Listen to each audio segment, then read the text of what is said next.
Hello friends, I am Harivir Singh and I am subject matter expert at the GATE Academy.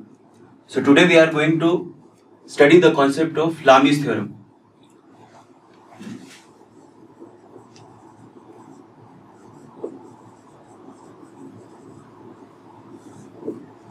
This Lami's theorem concept is very useful in the problems of equilibrium when only three forces are acting on a body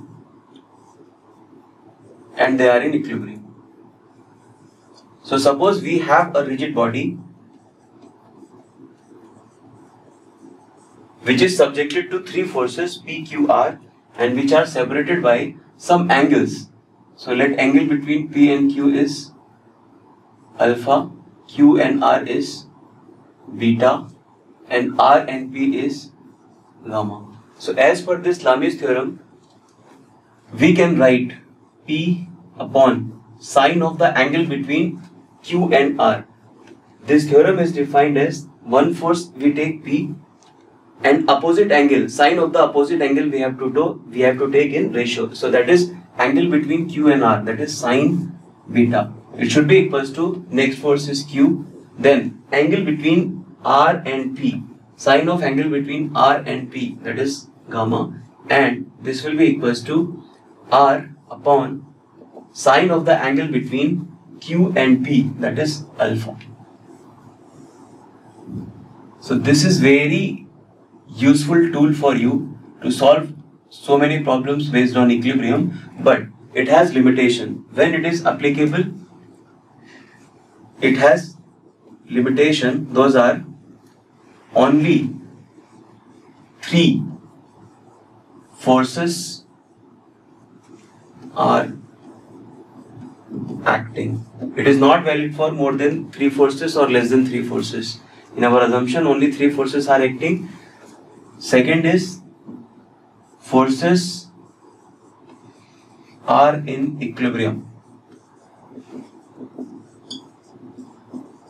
This is also again one of the assumptions. Three forces are acting, but this equation we can apply only when forces are equilibrium. That is the reason this equation is used most of the time to find problems based on equilibrium. What should be the magnitude of P, what should be the angle between them, those kind of things for equilibrium we can determine easily from this equation. And third and very important is all three forces must be concurrent. That means line of action of all the forces must pass through a single common point, that is known as point of concurrency. Here in our case, this is the point which is known as point of concurrency. But while writing these equations, you should also take care of P, Q and R. They all should be in same direction. That means the nature of PQR, the nature of all three forces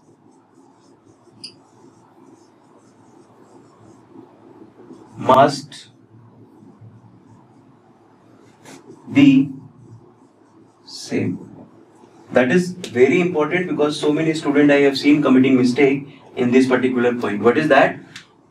At the time of writing equation, what I have taken, all the forces are to be of tensile nature. That is P, Q and R. All three forces are going away from the joint. That is assumption while writing this equation. So at the time of solving problem also we have to take care that P, Q, R, all three are tensile in nature. Or they can be compressive in nature, but then all P, Q, R, all three should be compressive in nature. Then also this equation is valid. So now we will take a problem, GATE problem 2016, and we will solve based on this Lami's theorem.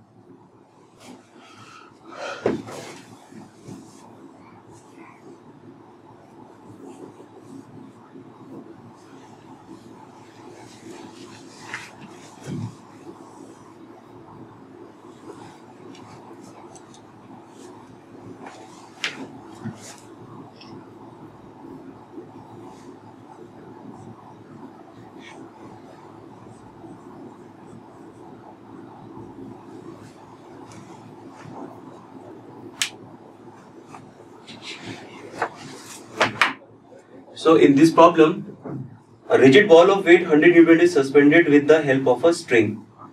The ball is pulled by a horizontal force F such that the string makes an angle of 30 degrees with the vertical. The magnitude of force F in Newton is to be determined. So as per the given data, this is the string, this is that rigid ball, and we have to determine the force F for this body to remain in equilibrium. This angle is given as 30 degrees.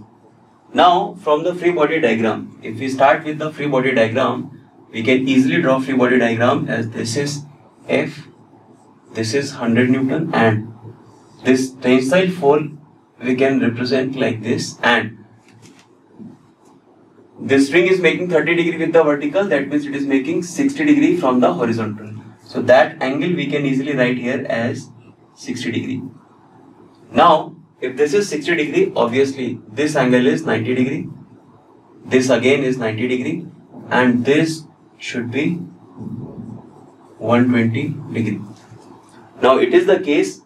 Now how we can write Lami is this T upon sine of. Now look at this. One force T, one force 100 Newton, one force F. So there are only three forces acting.